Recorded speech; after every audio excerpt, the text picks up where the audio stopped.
What's up guys, welcome back to another episode. In this video, I am going to be going on a moto adventure. I'm going to be checking out 1,000-year-old volcanoes and the epic landscape that they created. I'm also going to be trying to find 800-year-old Native American pueblos and tracing ancient trade routes as far as we can go. So make yourself a cup of tea, pour yourself a nice cold beer if it's that time of day, and join me on this adventure.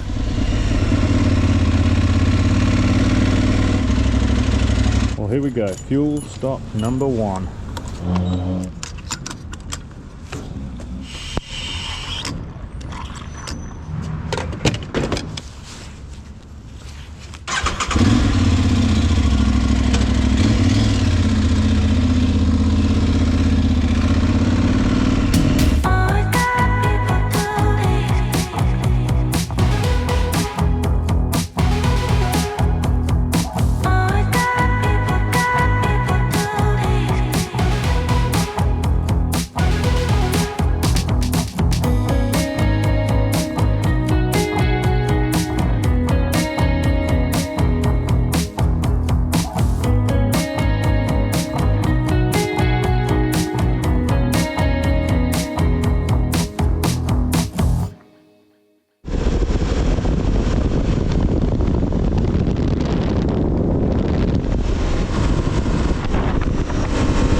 Well, we made it. We're here. We're about 30 minutes north of Flagstaff, Arizona.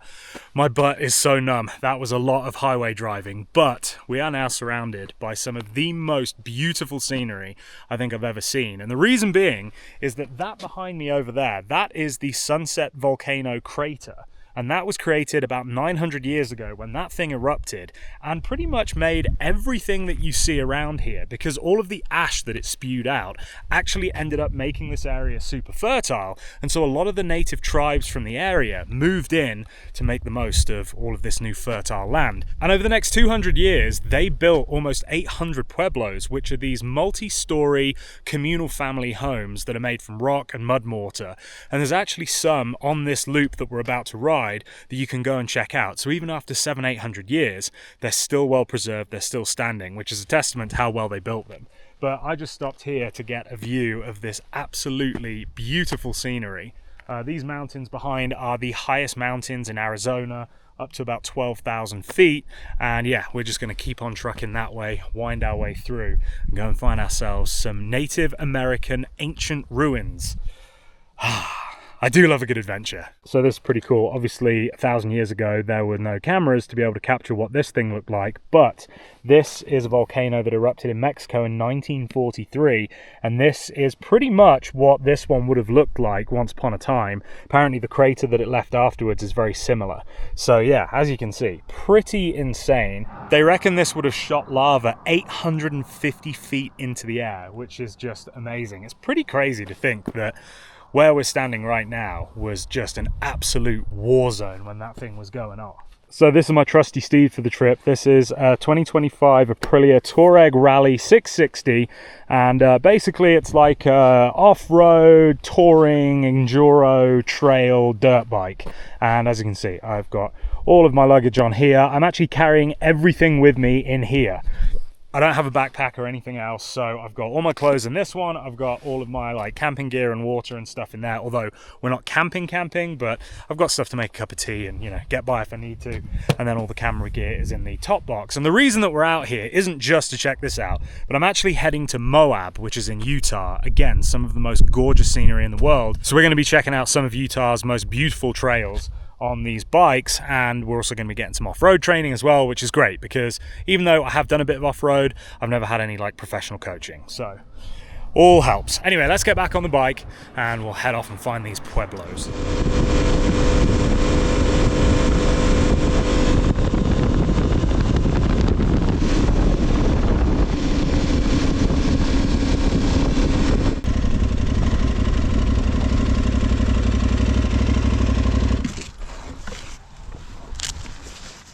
That was crazy driving in. There was just this huge lava field down there, and it looked like it had just solidified yesterday. I mean, insane. And then look at this. All of this is all about 1,000 years old. Came out of that guy. Magma. Now we're getting into the big boy stuff. It's honestly hard to get your head around. Just the absolute destruction that would have been going on through here. So apparently up until the late 70s you could actually hike to the top, but they've closed it for climbing now. And you can just about make out like some lines that run up. And apparently that's where there was 2-foot hiking trails that ended up eroding away to 30 feet wide because these cinders are just so fragile. And so they closed it off, and then they went and they took a bunch of cinders up there and tried to fill them back in. But yeah, you can kind of see down here as well, there's another trail that runs through. So it is all completely protected now, which is pretty cool. So all of these mountains around here are also volcanoes. So Eldon Peak over there, that's a volcano.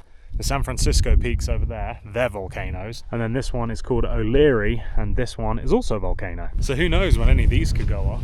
So I don't know if you can see right here, there's some like weird shaped rocks in the middle. Well, that's because this was basically a split. So this split open here and here, and then the lava came up through the middle.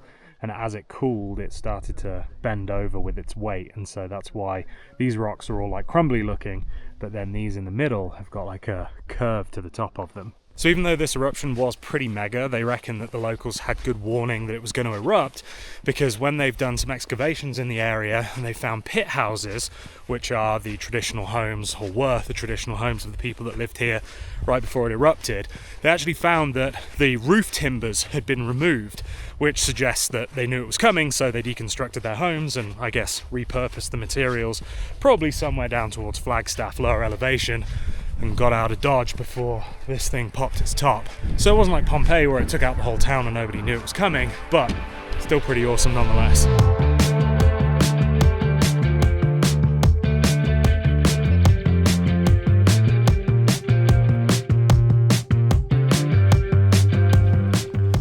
Just pulled over for a second because I want to show you this. It's pretty insane. So you can see all of the cinders there, how black everything is. And then right here, it's all red rock. And we are now a decent way from the volcano. So it's crazy just how much area it covered. Because you can see over there how it goes back to being red rock, but all of this is all just still covered in ash and cinders. Like this whole mountain range here, this is all black. It's just such a striking landscape, because you just get these like jet black areas, and then the green, and then the red, and then the blue sky. It's absolutely stunning.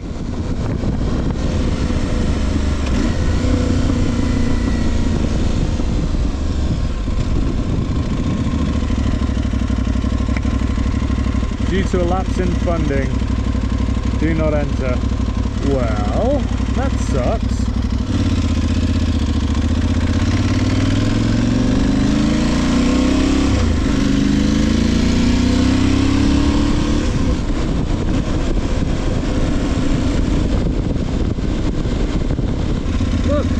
Pueblo.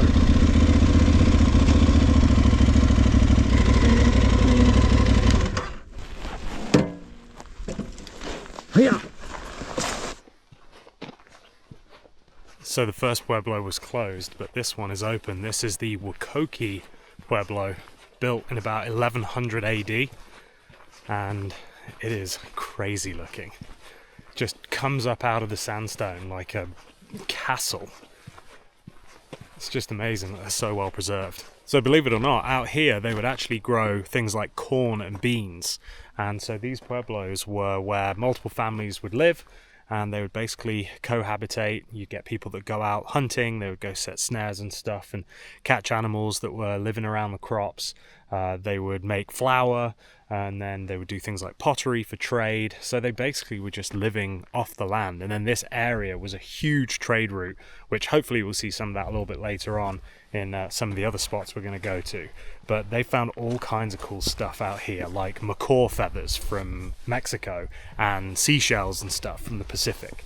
So it really was a melting pot. I mean, you look around and you think there's no way that anyone would come out here. But at the peak, there was like 2,000 to 3,000 people living here after that volcano erupted, which is a huge amount of people for the desert. There's some French people up here taking pictures, and I'm going to bust out my French. Watch this.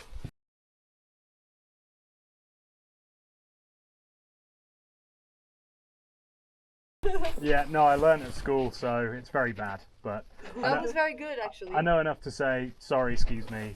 You know, can I have a beer? Just enough for a French person to think that you're French. I figured I'd bust out some of that school level French Right? and see if it still works. Are Are you guys from France?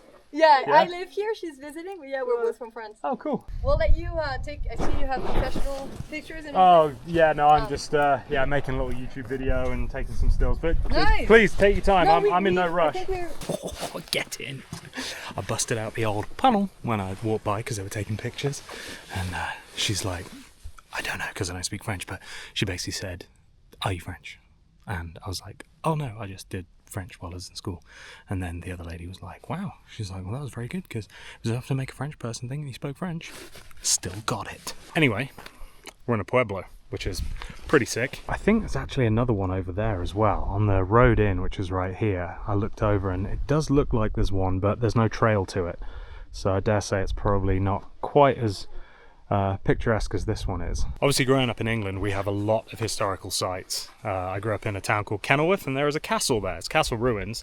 I'm not sure when that dates back to. I imagine it's probably similar timing to this, maybe a little bit newer, but it's really cool to see the difference in how people were building and how cultures were living in different parts of the world. I mean, just out here in the middle of the summer, I mean, we are at elevation, so it's definitely not going to get as hot as it does in, say, Havasu, where I am, but even so, this would be a very, very hot place to live. And then in the winter, you'd get snow and it'd be freezing cold, so these guys must have really had to adapt to the conditions. So I wonder what this was here, because they've built a feature out of it, so they obviously used it for something. I wonder if it was just like a little spy hole. Alright, what do you think? Were they just tiny people and this was a door, or is this a window? Because this is how big it is. It's really, really small. So it would have definitely been a squeeze to get through, but it clearly is supposed to be an opening because there's this mantle across the top here.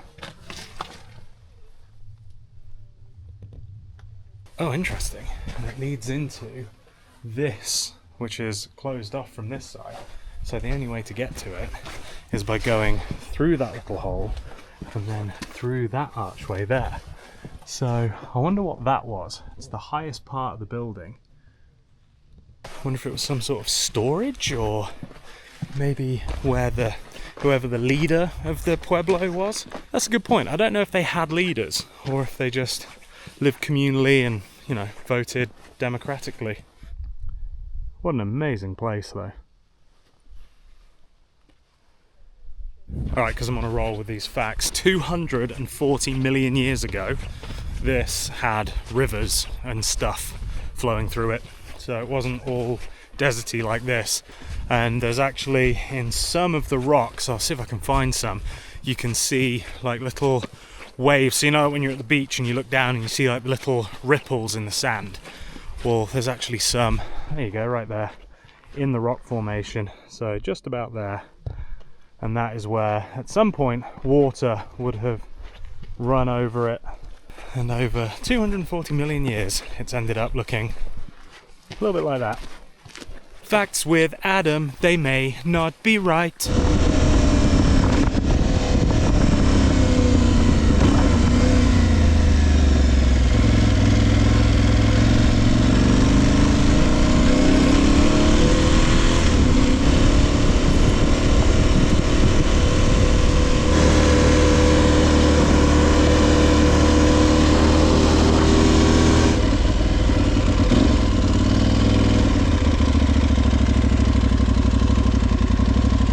Regard how to say river in French?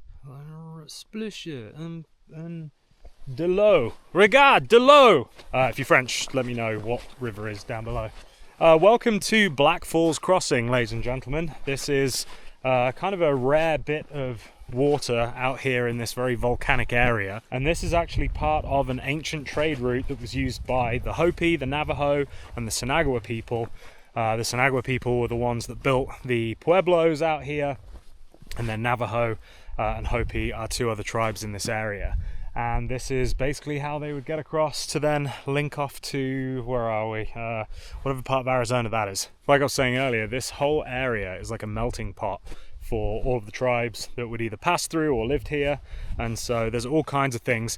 I was hoping that we would see some stuff in the first pueblo, but because it's closed we're not able to get in. I believe in there they've got some things like pottery and also stuff like seashells, which you wouldn't expect to find out here.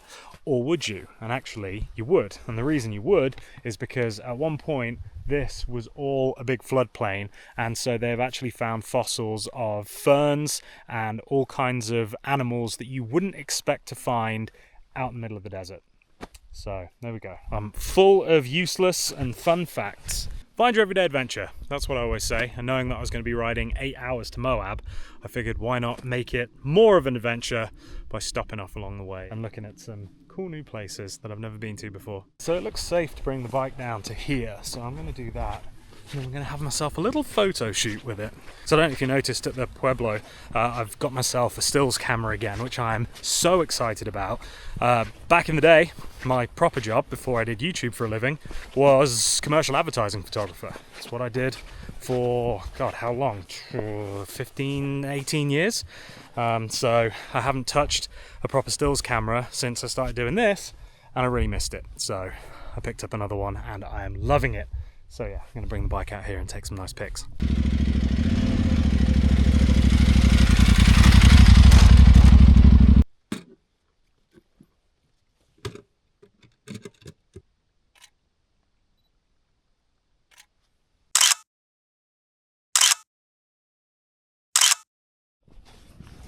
Well, believe it or not, there's somebody coming out here. So I think I've got to move.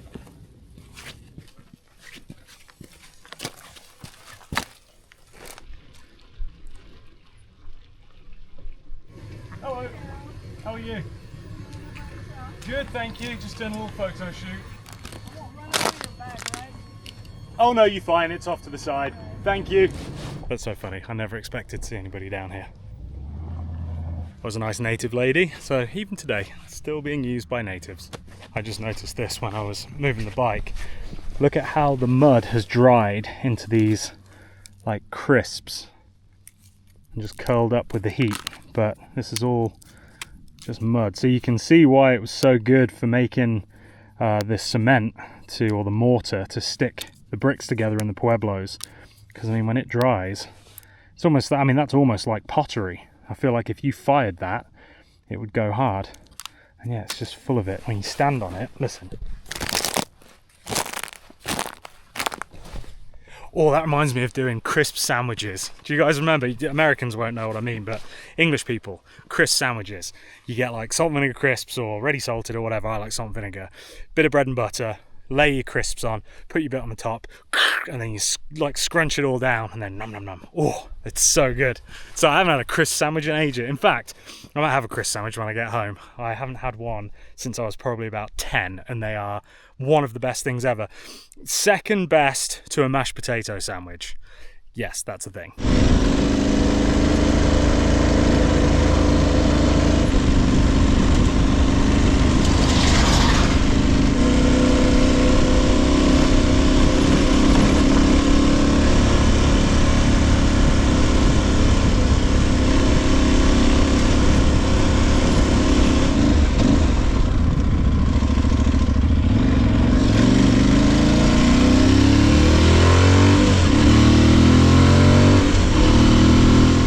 So the people that built these pueblos were the Sinagua people, and Sinagua comes from Sinagua, Spanish meaning no water, and basically that's because they could live in an arid environment like this. And the pueblos weren't just like randomly placed, they were usually put either in line of sight of each other so that, you know, if they had to signal from one to the other in case of a raid or something like that, they could, or they were put close to fertile areas where they would grow crops, or they'd be put up on the top of ridges where they could see out over all of the basin. So there was method to the way that they laid them out. And the farming they would do, they would grow things like corn, they would do beans, they would do squash, and then they also grew cotton as well. And then they would pick the cotton and make textiles. And so one of the trades that they would do would be their textiles and fabrics. The other thing that they would do is make tools. They were really good at making tools from things like obsidian, which is pretty crazy.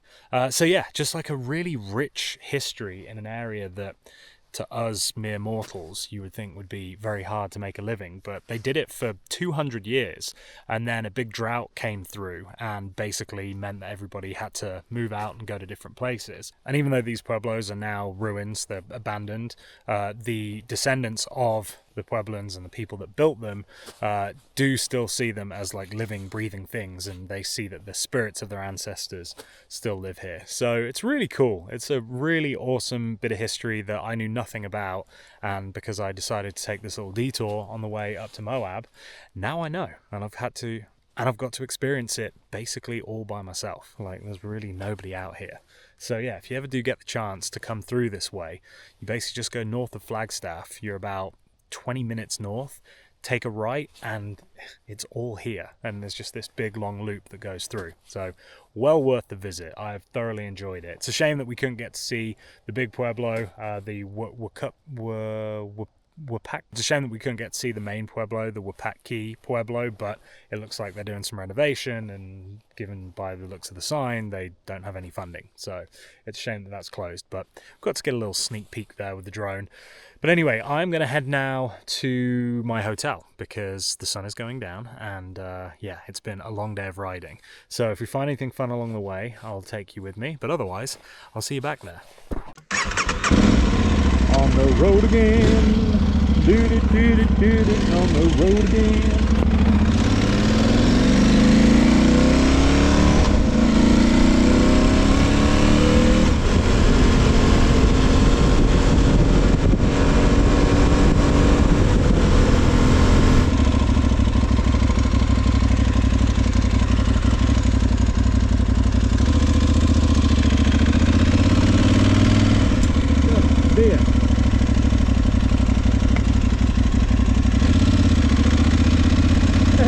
Look at him.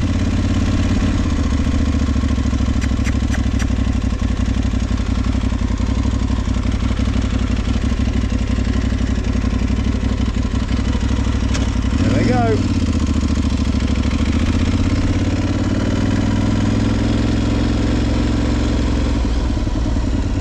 That's so cool.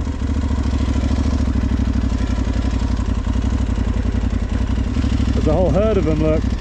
There's those that just ran back over, and then there's all their friends right there.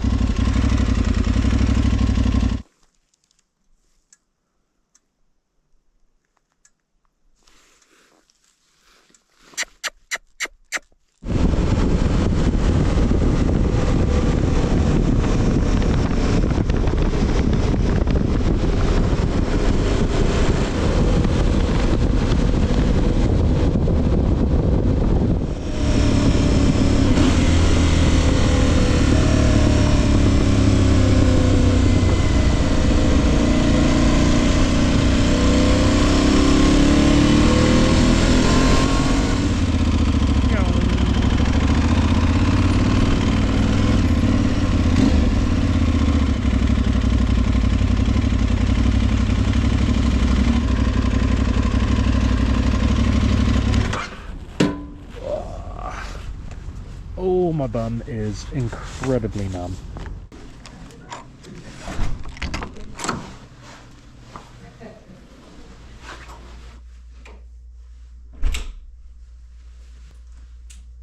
Beauty. Not a bad little room. We got, oh, that didn't do that light. That does that light. We got this here. We got this here. Ta-da! I mean, there's a few questionable things. This is one of them. This is the other one. But also, it'll be fine. First thing I need to do, though, is take off my boots because, oh, they've been on all day. I've never worn one, so I don't know, but I imagine this is what it feels like when a woman takes off her bra at the end of the day. Oh, yeah. Just let them swing. Much better. Right, it's time to go get some dinner, and there is a restaurant attached to the hotel called Hogan Restaurant, which I'm sure I saw somewhere. Somebody said, oh, there's a really good restaurant attached to the hotel, which is one of the reasons why I was like, oh, I'll just stay here. Well, the reviews aren't that great. 3.6. In fact, all of the restaurants in town, there's only one that's got above 4 stars. All of the others are like 3.6, 3.7. So yeah, we're going to roll the dice with this one. We are going to go there. There's a Chinese restaurant that's 3.9, better than 3.6, but it's a bit of a drive, and I can't be bothered. I'm tired. I just want to go eat, come back, lay on this bed, watch some TV, and relax. Today was a long day. Very fun day, but a long day on the bike. So my body is tired, my belly is empty, and I'm ready for food and then some sleep. Not going to take this camera in there because I don't want to be that guy. So I'll give you some phone updates of what dinner looks like.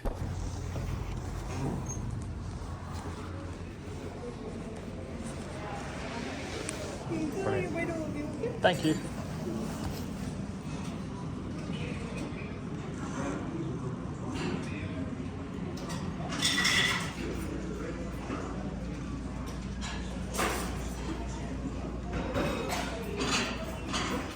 Well, dinner's done. It was as expected. I wouldn't say it was terrible. I'd give it maybe a 6 out of 10. It was edible. Didn't realize that this is a dry town because it's on the Navajo Nation. So there is no alcohol. And I'm not gonna lie, I was definitely craving an ice cold beer after that ride. But it's fine. We'll get one tomorrow when we're in Moab. I did, however, treat myself to a big chocolate chip cookie. So that's gonna be my treat for tonight.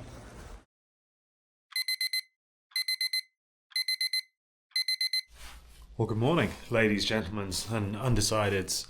It's 6:15. I actually slept like a log. It's super quiet in here, and the walls are very thin. So I put some white noise on my phone, and I was out. So I'm feeling good this morning, not aching as much as I thought I would. I get a free breakfast with this hotel. That was one of the other reasons why I booked it. So yeah, we're gonna go down and check that out. It's at the same restaurant we went to last night. So not expecting greatness, but if I can get a couple of eggs and some toast, we'll be good. Here's my voucher. It's also apparently 38 degrees outside. So I might need to grab my thermal base layer from the bike because otherwise I'm going to be freezing.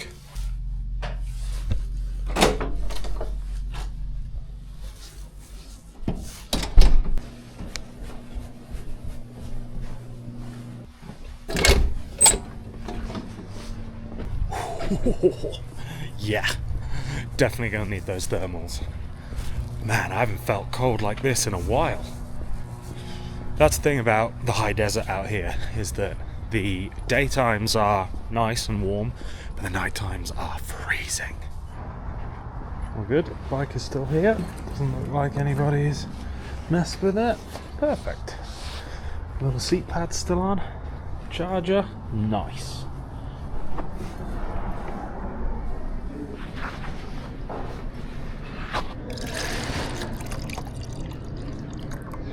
Well, it's not too shabby at all.